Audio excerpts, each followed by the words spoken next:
We are really excited to be here with Rick Pipito.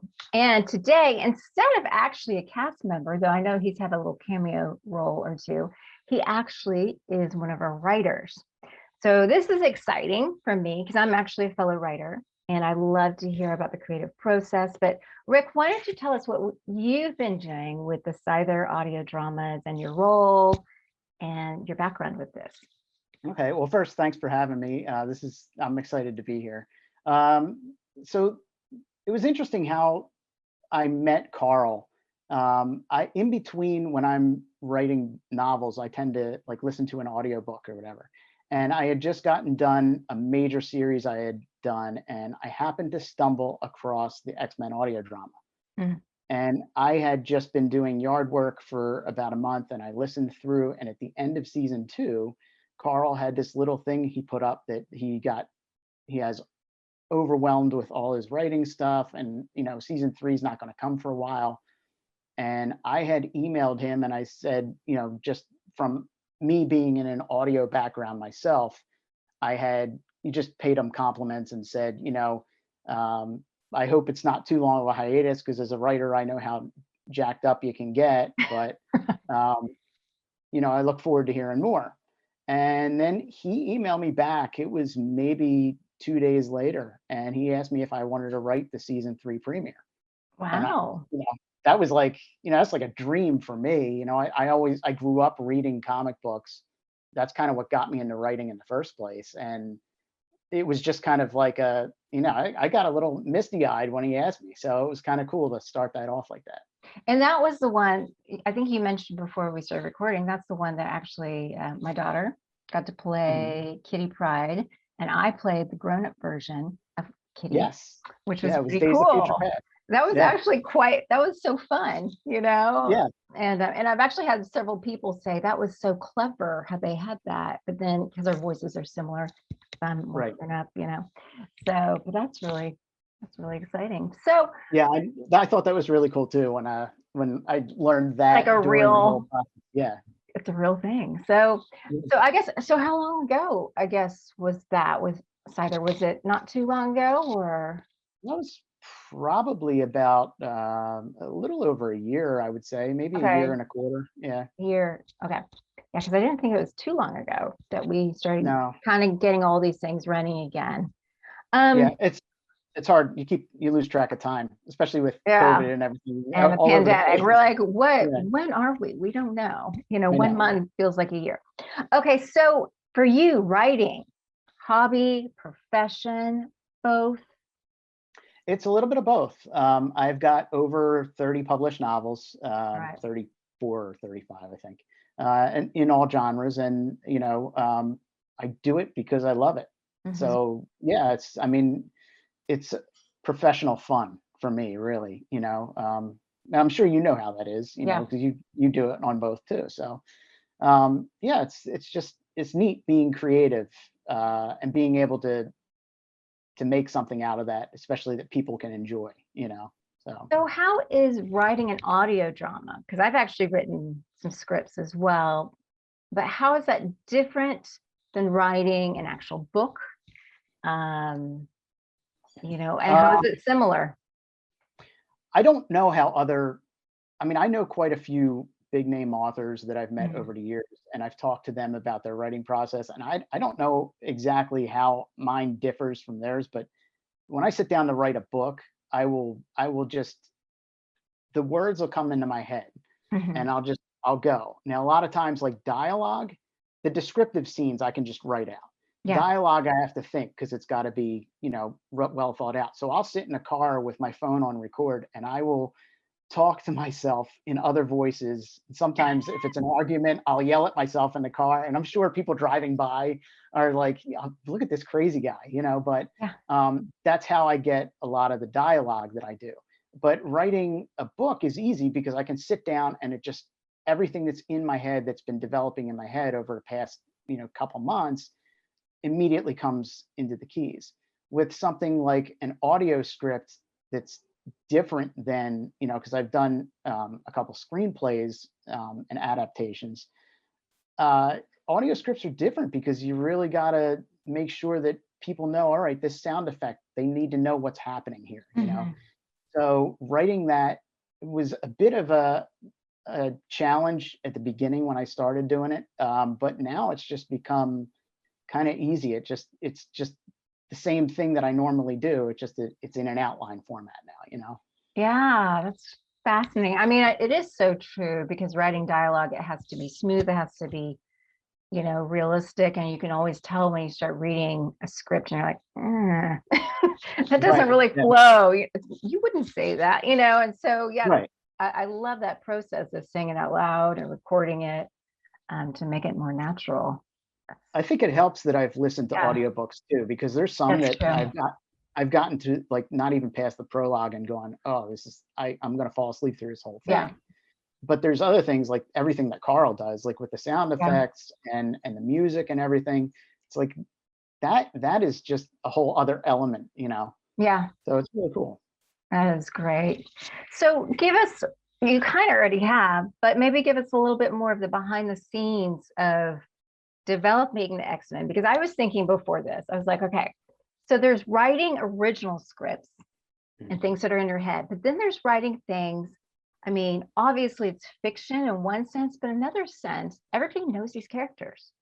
you Right. know? Yeah. And so you can't change them too much from the originals, you can't Mhm. make like Cyclops have a completely different personality, but how do you do that? Like, how do you really know what these characters that people know and love are going to do, yet make it Right. your own? Um, well, the best experience with this that I had when I wrote the Wolverine episode, Hmm.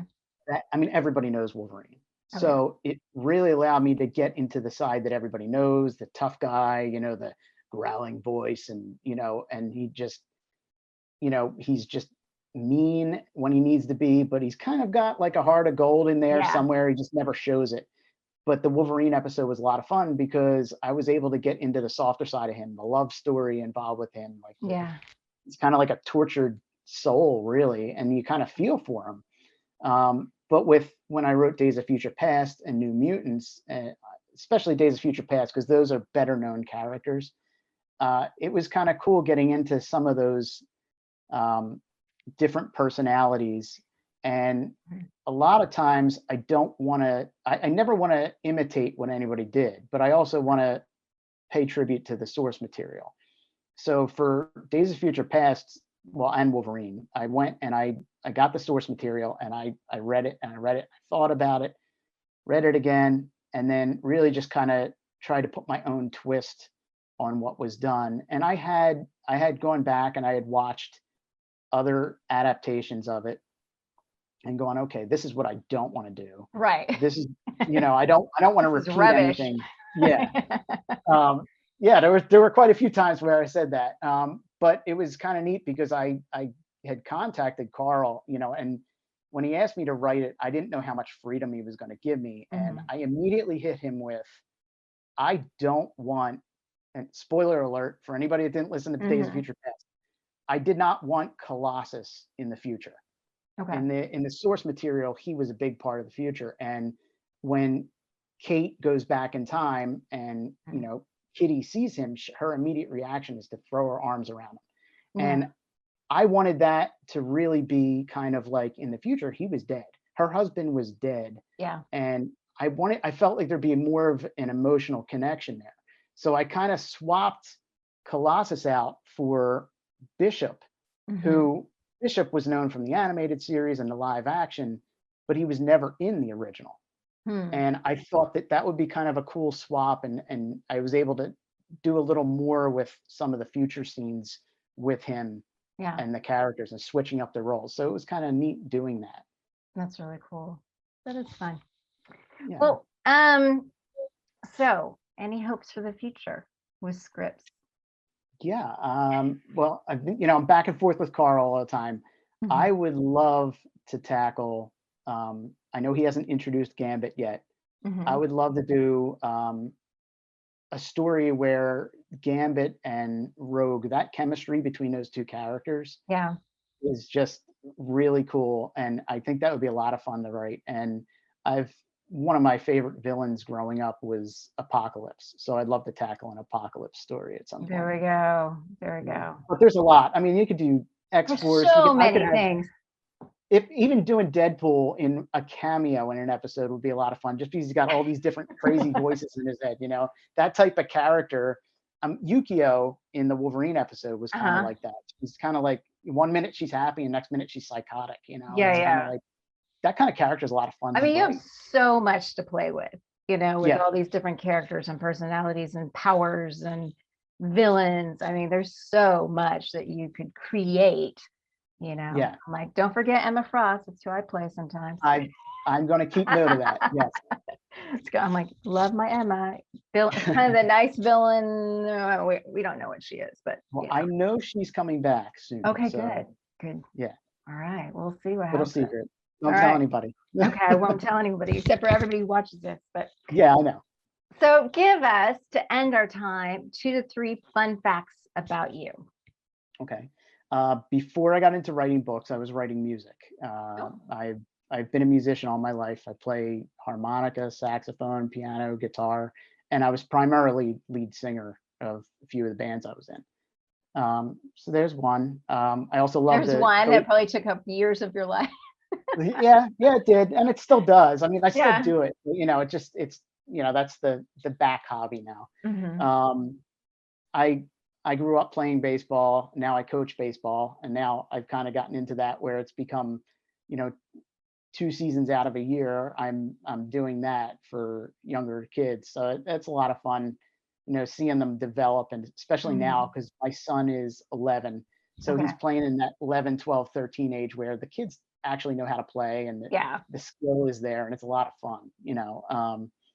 And then a little spoiled part would be I get to try a lot of different foods, wine, beer, and travel because my wife is a celebrity chef, Oh, and she's been in TV and everything, but she gets all these little things. So look up Roberta Pepito if you want good okay. recipes. Shameless Roberta. plug. Okay. Or not so Homemade, shameless. That's yeah, fantastic. homemade delish is her Homemade Instagram. delish. Okay, we will look her up. But So, yeah, so I'm a little spoiled on that front. I've gotten to experience a lot of things that I wouldn't normally yeah. experience because of her. So I have a feeling yeah. there's a lot more than 2 to 3 interesting facts about you. Oh yeah, I could go, but I bet you could go on and we'd be like, really? Wow. yeah, some of them might not be too good. Well, who But knows? We may come back to you in another point and do another interview. okay, But we look forward to hearing more from you and X-Men and who knows what else in the future. So, all sounds good. I look right. forward to it. Thanks, Rick. We appreciate it. All And right, thanks, Jeannie. okay.